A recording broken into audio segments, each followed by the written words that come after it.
काँग्रेसचा बालेकिल्ला आणि देशमुखांची लातूरची घडी असं जिला म्हटलं जातं ती आता खालसा झाली आहे, कारण भाजपनं इथं जोरदार मुसंडी मारत एक हाती सत्ता मिळवली आहे। लातूर पालिकेच्या इतिहासामध्ये पहिल्यांदाच भाजपनं आपला भगवा फडकवलाय।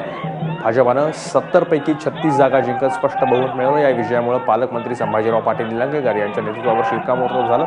अमित देशमुखांच्या नेतृत्वाला मात्र लातूरकरांनी नाकारलंय असं दिसतंय। कधी काळी लातूर आणि काँग्रेसचे राजकीय समीकरण अटूट होतं। विलासराव देशमुखांनी ते टिकवून ठेवलं होतं आणि नगर परिषदा, मग जिल्हा परिषद आणि आता महानगरपालिका सगळ्या ठिकाणाहून काँग्रेस साफ धुतली गेली आहे।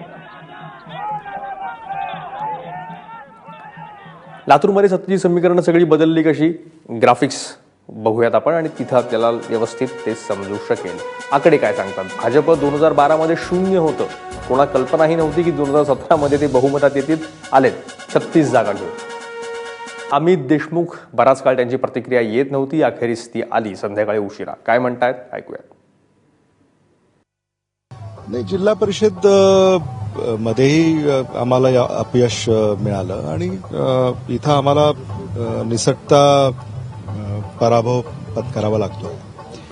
मला असं वाटतं की हे दोन्ही कौल आम्ही मान्य केलेले आहेत आणि आता हा कौल आहे, त्यामुळं यावर आता अधिक भाष्य करायचं म्हणजे आणखी कारण मीमांसा करायला, मतदान कसं झालं, मतदानाची टक्केवारी काय, कोणाला मतदान कसं पडलं, बरेच राजकीय पक्ष या रिंगणात होते, मग कोणी किती मतं घेतली, उमेदवार काही ठिकाणी आमचे निवडून आले, काही ठिकाणी आमचे चांगले उमेदवार निवडून येऊ शकले नाहीत, ते का निवडून येऊ शकले नाहीत, या सगळ्या कारण मीमांसा आम्हाला कराव्या लागतील। त्याच्यानंतर मला असं वाटतं त्याचा निष्कर्ष आम्हाला घेता येईल। एक तर वाद हा लातूर आणि निलंगा असाही रंगला होता। लातूरकरांनी निलंगेकरांना स्वीकारला असं दिसतं।